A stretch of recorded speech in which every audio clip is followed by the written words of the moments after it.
राधे राधे भक्तों, कैसे हैं आप? आपका बहुत स्वागत है मेरे चैनल दिव्य दर्शन बाय मंजू में। आज शनिवार के दिन आप सुनेंगे शनिदेव की पौराणिक कथा। आप इस कथा को अंत तक सुनिएगा।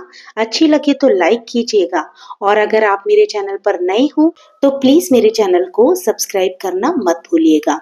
तो चलिए कथा को प्रारंभ करते हैं। एक समय स्वर्ग लोक में सबसे बड़ा कौन है, इस प्रश्न पर सभी 9 ग्रहों में वाद विवाद हो गया। इस पर फैसला करने के लिए सभी नवग्रह राजा इंद्र के पास पहुंचे और कहने लगे, हे देवराज, आज आपको ये फैसला करना होगा कि हम में से सबसे बड़ा कौन है। ये प्रश्न सुनकर देवराज इंद्र उलझन में पड़ गए और उन्होंने इस पर फैसले को लेकर असमर्थता जताते हुए सभी नवग्रहों को पृथ्वी लोक के राजा विक्रमादित्य के पास जाने का सुझाव दे दिया।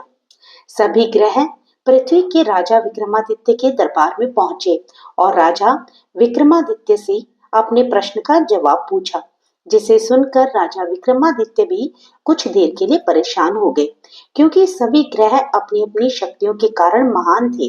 किसी को भी छोटा या बड़ा कहना उनके लिए परेशानी का कारण बन सकता था। तभी अचानक राजा विक्रमादित्य को एक उपाय सूझा और उन्होंने अलग अलग धातुओं जैसे सोना, चांदी, कांसा, तांबा, सीसा, रांगा, जस्ता, अब्रक और लोहे के 9 आसन बनवाए। सबसे आगे सोना और सबसे पीछे लोहे के आसन को रखा गया। जिस प्रकार से धातुओं का क्रम होता है, उसी क्रम से उन धातुओं को रखा गया। राजा ने सभी देवताओं को अपने अपने आसन पर बैठने को कहा। राजा विक्रमादित्य ने कहा, जो जिसका आसन हो ग्रहण करे। जिसका आसन पहले होगा वह सबसे बड़ा और जिसका आसन बाद में होगा वह सबसे छोटा होगा।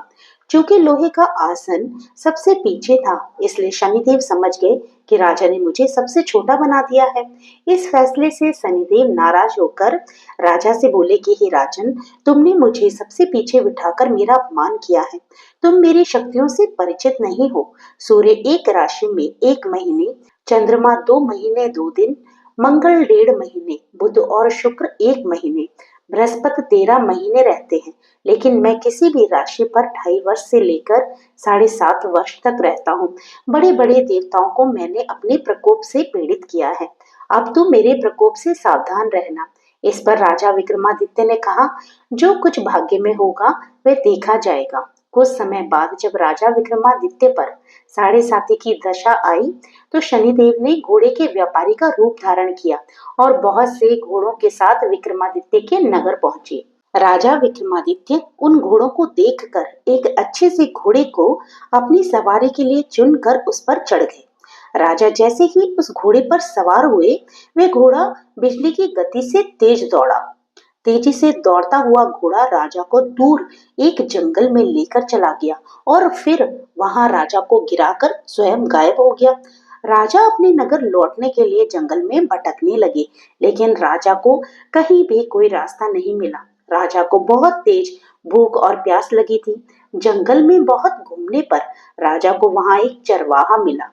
राजा ने उससे पानी मांगा। पानी पीकर राजा ने उस चरवाहे को अपनी अंगूठी दे दी और उससे रास्ता पूछकर जंगल से निकलकर पास के नगर में चल दिए।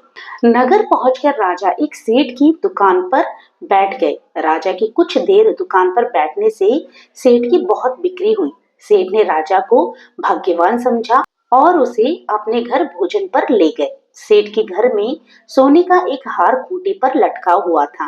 राजा को उस कमरे में छोड़कर सेठ कुछ देर के लिए बाहर चला गया। तभी राजा की देखते देखते खूंटी सोने के उस हार को निगल गई। सेठ ने जब हार गायब देखा तो उसने चोरी का संदेह राजा पर किया और अपने नौकरों से कहा कि इस परदेसी को रस्सियों से बांधकर नगर के राजा के पास ले चलो। राजा ने विक्रमादित्य से हार के बारे में पूछा तो उन्होंने बताया कि खूंटी ने हार को निगल लिया था। इस पर राजा क्रोधित हुए और उन्होंने चोरी करने और साथ ही झूठ बोलने के अपराध में विक्रमादित्य के हाथ पांव काटने का आदेश दे दिया।